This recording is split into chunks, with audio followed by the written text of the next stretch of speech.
上台是一个音乐家，他下了台其实也跟一般年轻人没有任何的差别。个性上其实也还蛮逗趣。其实他私下的样子非常的可爱。中国就是他生长的地方，是他的根。我们都很喜欢，都很喜欢你，都很喜欢你。没有一个人对钢琴会这么的在意。我实在弹不了，问题。因为他把每一个听众都当成最挑剔的一双耳朵来对待。对手们。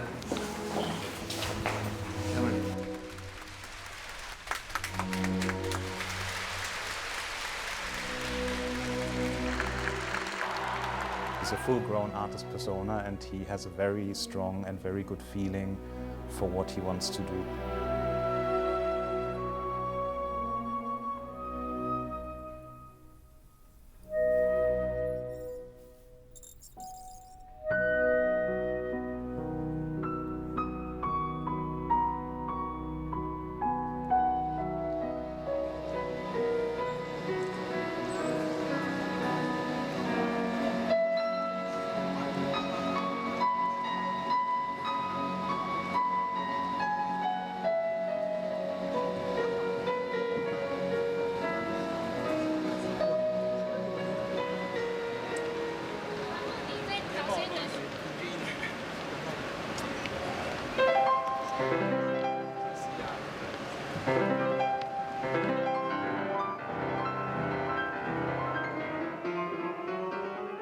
李云迪，中国最具偶像气质的古典浪漫主义钢琴家。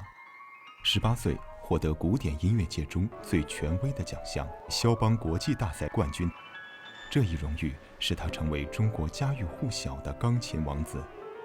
从少年得志到世界闻名，李云迪始终严谨对待每一场大大小小的音乐会。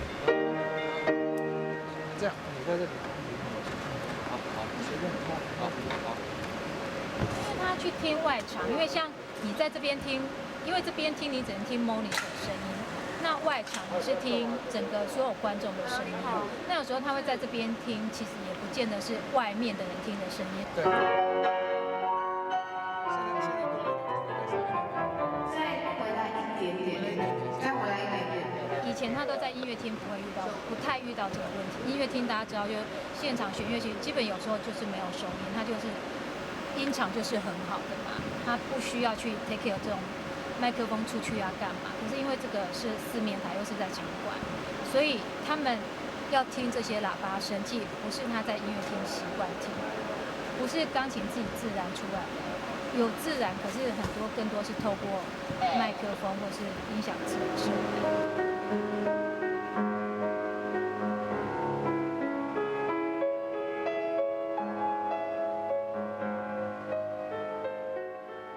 一直以来，古典音乐与普通民众之间都存在距离，尤其是年轻人。他们认为古典音乐是神秘难懂的，该如何消除这种误解？李云迪在以他的方式进行着。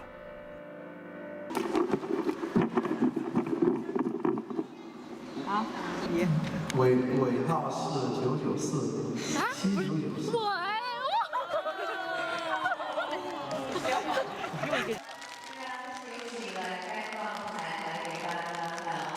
音乐给我的最大的一种动力，而且我也非常希望把这种感受与更多的人一起去分享，因为不管任何一种形式的音乐，它都是希望让每一个人能够开心，能够幸福，能够被感动。大家欢迎。谢谢，明天见。谢谢。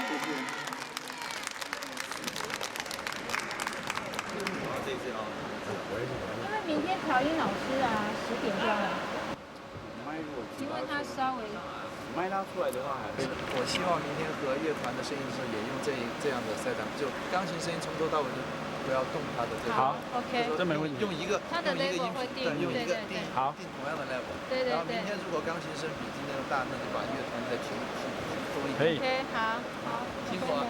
因为这个钢琴的收音，比如说你看到它3个麦，每个麦放的位置，比如说它收高音啊、低音或是哪里，不管是高度、指向，或是只要有点差，其实声音就有一点影响。然后对他来讲，因为他是耳朵很敏锐，因为这钢琴非常贵，如果我们要保护它收起来，可是我们明天就要重新，这个位置只要一点不一样就要调，又要调一阵子。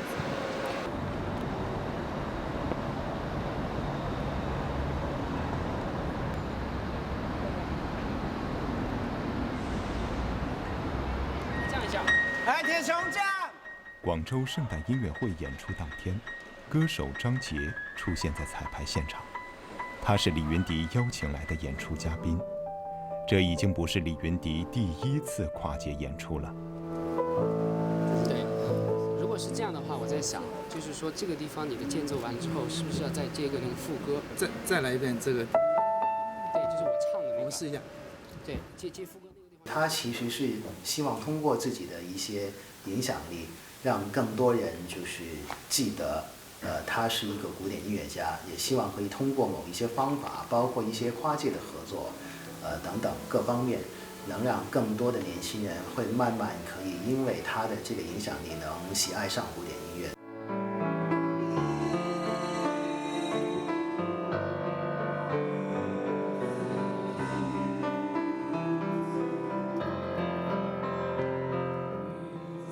我觉得现在的社会，年轻人在这个社会所扮演的角色，更多都是会产生一些重叠。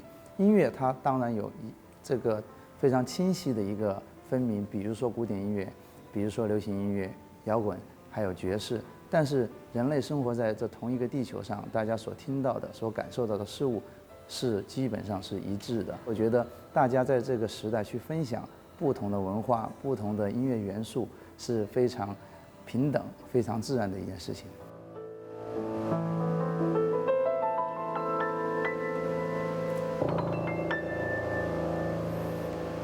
差不多是这个意思吗？很厉害，这个厉害。OK 吗？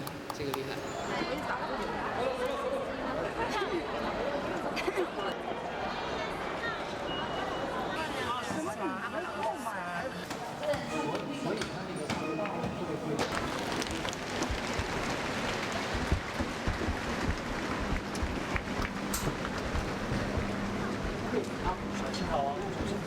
闪头，坐这个位置好了。你先，来把先坐着。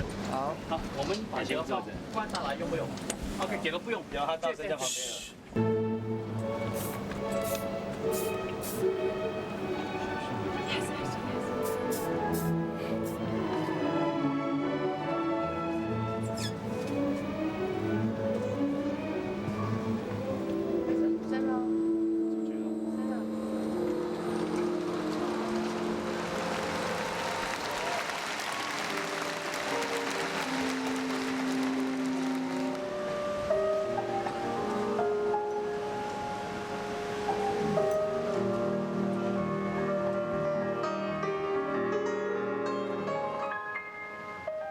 没有想去特意要成为什么，但是我觉得我会坚持，我要做的事情，我会坚持我的一个音乐的信念，或者说我自己对音乐的一个信仰和一个概念，就是说简单来说我也会做我自己。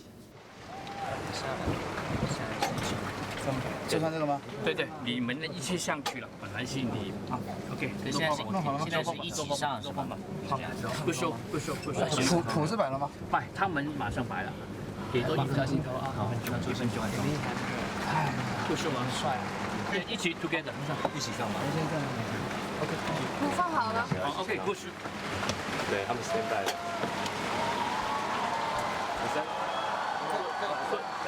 你们看前面 ，OK。谱子在上面吗？已经放好。出去了。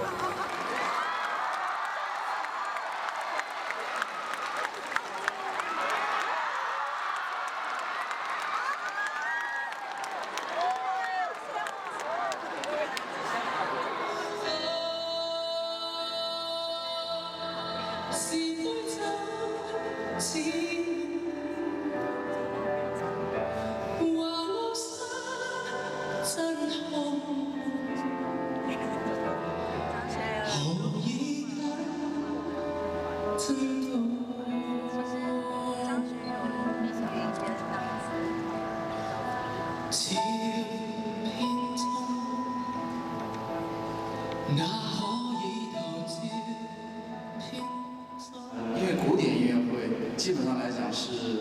非常严肃的。但是今天，特别是在最后与张杰一起演奏，特别是跨界的这种音乐的时候，我觉得我回到了这个时代，而且我觉得这也是音乐的魅力，因为不管是流行还有古典音乐，我觉得都是在希望把美的音乐带给大家。我想张杰和我都是这样的一种想法。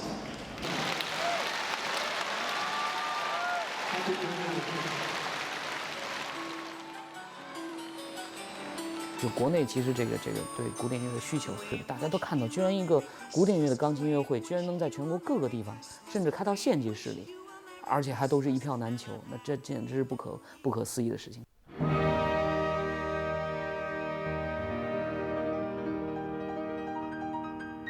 每年，李云迪都会受邀在欧美及亚洲最著名的音乐厅举办钢琴演奏音乐会，足迹遍及全球30多个国家、200多座城市。从维也纳金色大厅到柏林爱乐音乐厅，从中国国家大剧院到日本三得利音乐厅，所到之处备受追捧。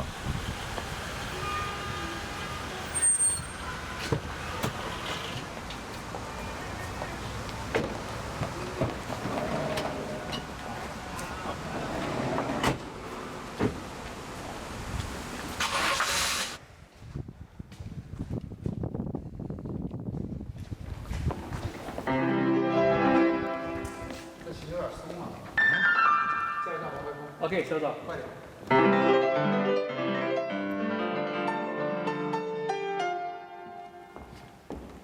快一点。我们每一场演出前，我们可能会花1整天甚至2天的时间来调音。那我们也做过很多的钢琴家，没有一个人对钢琴会这么的在意，因为他希望拿最好的状态来奉献给每一个听众，因为他把每一个听众都当成最挑剔的一双耳朵来对待。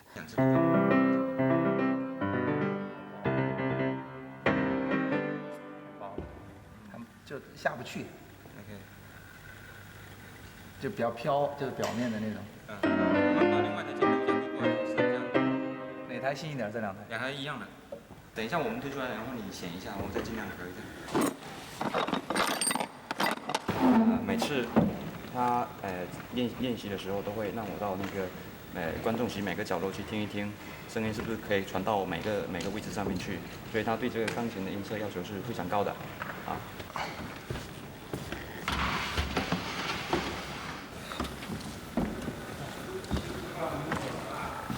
李云迪对声音的要求是苛刻的，但是由于每次在不同的地方演出用的钢琴一般是由当地提供，很难保证音质和音色的完美。虽然都是世界顶级品牌的钢琴，但有时会遇到钢琴老化等问题。无论调琴师的技艺多么高超，也会受到钢琴自身条件的限制。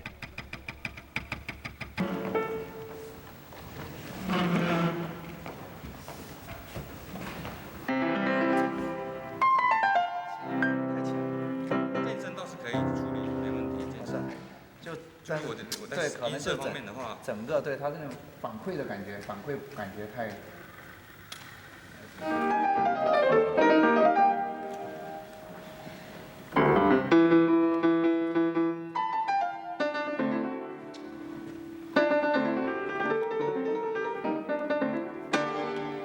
先对灯光好不好？对灯光。哎，我们放在前还是放在旁边？有没有？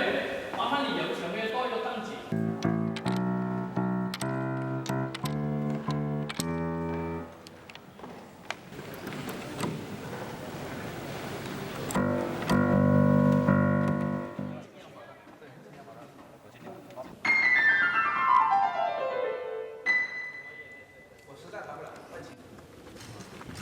？I cannot play.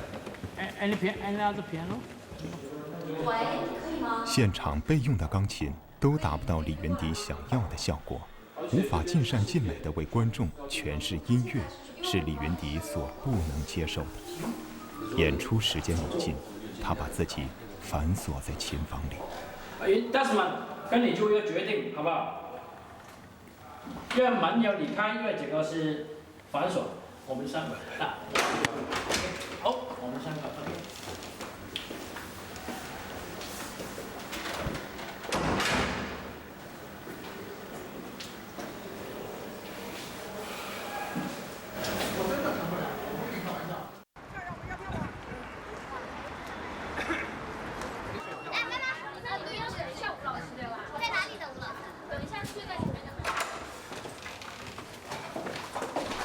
最终是观众的热情和期待，让李云迪决定用自己的技艺弥补钢琴音色的不足。来，切下视频，然后灯光先全把场灯压掉。开始，开门。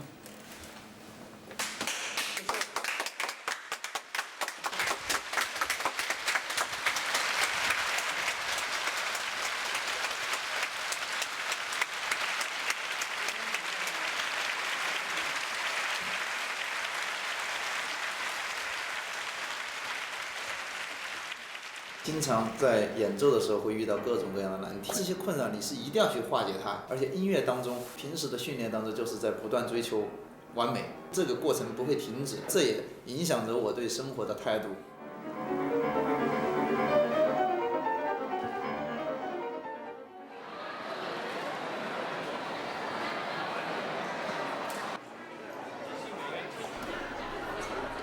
音乐会散场，乐迷们围着李云迪签字合影，他们并不知道钢琴的状况，只知道李云迪又一次不负众望地为他们呈现了一场听觉盛宴。我们都是来自五湖四海各个专业的都有。我是学法学的，我学的是工商管理。从国外跟到国内，从国内跟到国外，就因为他愿意来了解古典音乐，不光是钢琴类、交响乐什么的，我们也都会略有涉猎，然后觉得那个世界是很美妙的。李云迪，我很喜欢你，谢谢你。我们都很喜欢，都很喜欢你，都很喜欢你。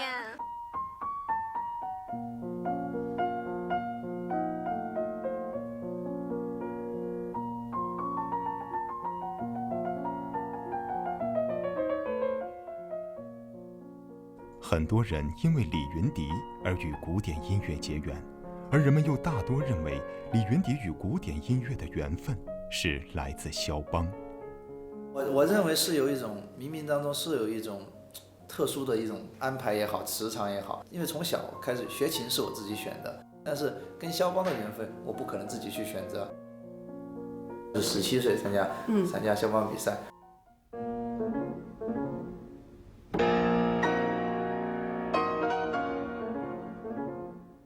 那个时候去参加比赛，还原当时场景，就是为了去学习和开阔眼界，没有抱着说要去拿第1名。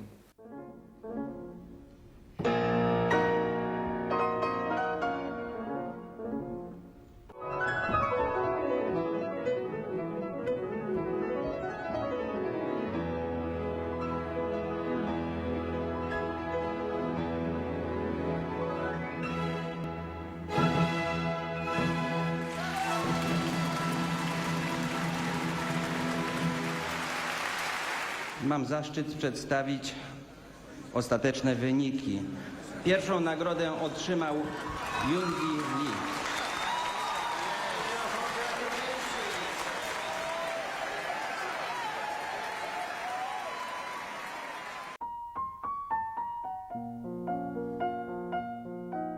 Lee.2000年，年仅18岁的李云迪在肖邦国际大赛中夺冠，成为史上最年轻的，也是中国首位且至今唯一的冠军得主。而2015年，李云迪又以最年轻的评委身份重返肖邦比赛。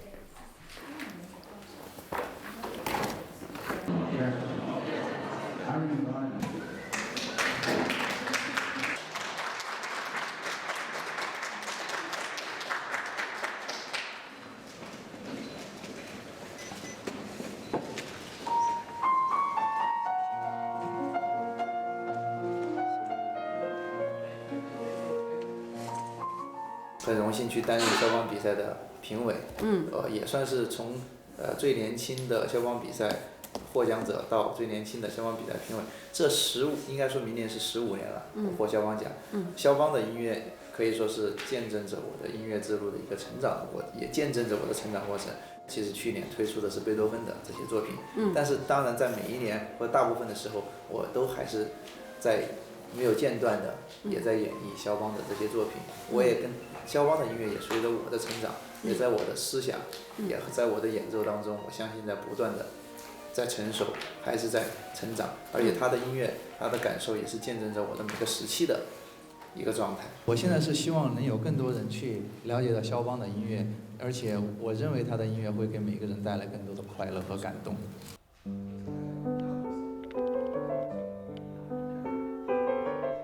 当年的琴童李云迪，如今已经是世界著名的钢琴家，同时也是首位获波兰荣耀艺术勋章的中国人，全球第1本肖邦护照的持有者，肖邦国际钢琴比赛最年轻评委。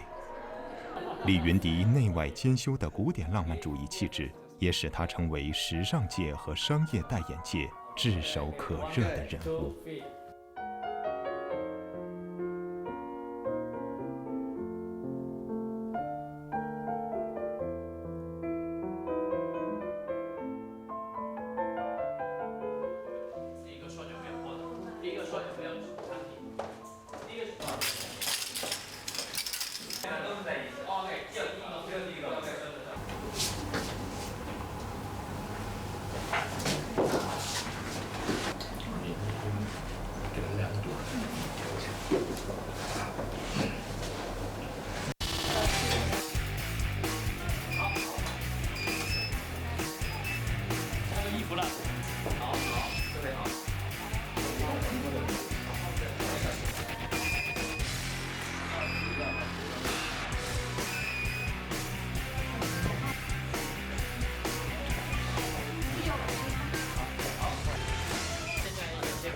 非常好。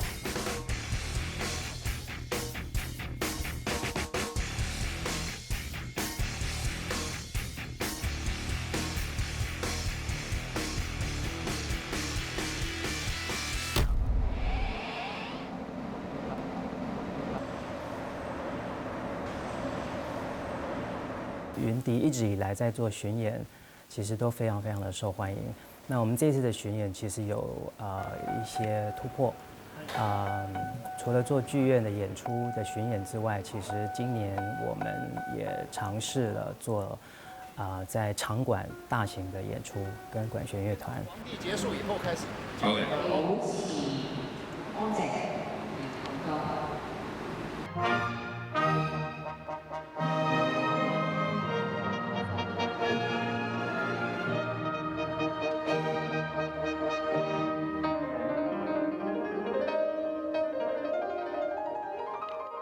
能够在体育馆去演奏纯古典音乐，我觉得本身就是在这个时代来讲是不是那么简单的一件事情，而且我也为之感到挺骄傲的，因为这也见证着在未来有这么多年轻人，能够去接触古典音乐，能够去认识古典音乐，这也是我现在的梦想。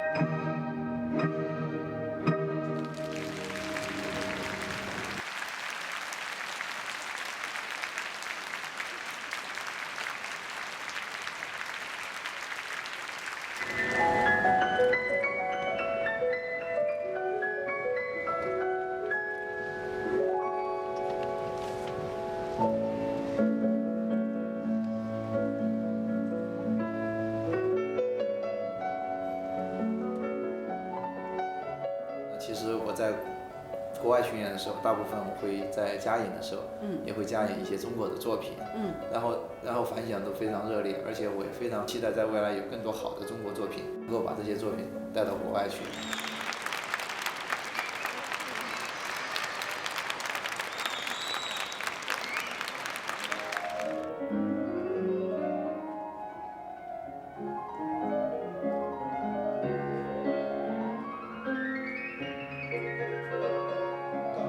右手刚开始进来的时候，你把它想象成是一个女生在唱歌，然后左手主旋律进来的时候是男生的声音。肖邦的音乐你要去仔细的去欣赏它，当你在演奏的时候，我建议你多一点的去哼唱它的旋律，其实都可以把它的旋律给用歌唱的形式把它唱出来，然后你会知道，包括这些乐句，包括每一个的音，它其实都是要从你的内心深处去把它歌唱出来的，其他都很好，谢谢，希望你加油。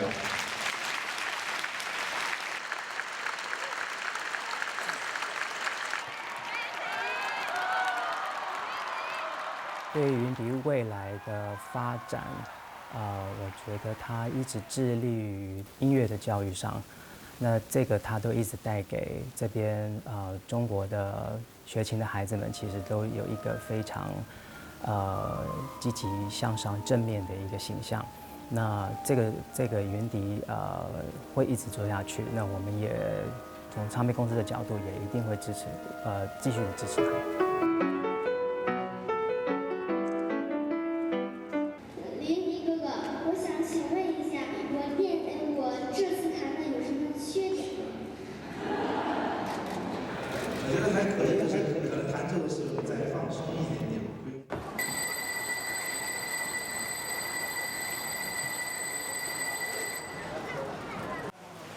我们给你安静一下 ，OK？ Good show, man。等会儿。我们都会为你嚎叫的。来了。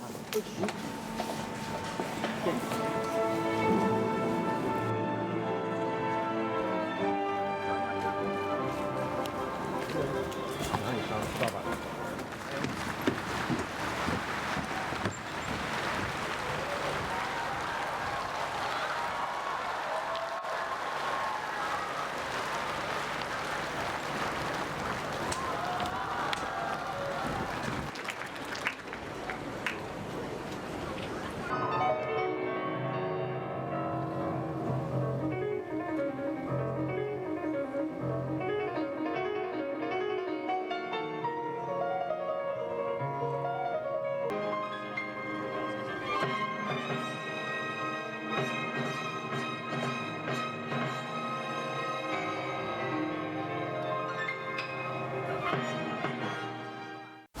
真的走了，散了吧，好吗？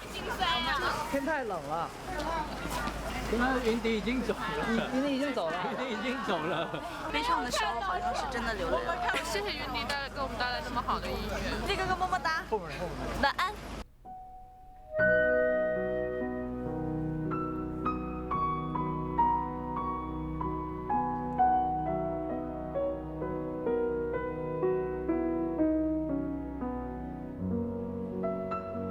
近几年，李云迪开始在音乐会以外的商业活动频频露面，为此也引发了人们对于他到底是明星还是艺术家的争论。李云迪自己的理解是，商业和艺术之间处理好了，便会相辅相成，相得益彰。但艺术家应该始终抱有一颗对音乐艺术的赤子之心。